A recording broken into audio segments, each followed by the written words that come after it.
السلام عليكم يا صحاباتي، يا خواتاتي، يا بنياتي، كي دايرين؟ لاباس عليكم؟ كي دايرين مع الصحة؟ الله يحفظكم ويستركم وينجيكم من الآفات وينجيكم من شر الخلق، والله يحفظكم ما حفظ اللسان بين السنان. قبل ما نبدا نحكي لكم هذه القصة بغيتكم تسمعوها بقلبكم ماشي غير بودنيكم، ولكن فيها معنى اللي محتاج يسمعوا دابا. خليوها توصل لكم، واللي فيه الخير يوصل ليه. كان واحد الراجل عنده بنت، كل نهار كيشوفها حزينة وكتعيط على الناس اللي خرجوا من حياتها.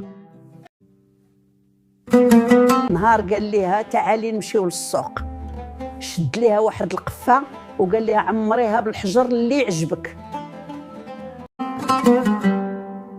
مشات البنت كتجمع حجر كبير وصغير، تعامرت القفة وتقلات عليها. من بعد قال لها دابا رجعي الحجر اللي ما بغاكش في الطريق.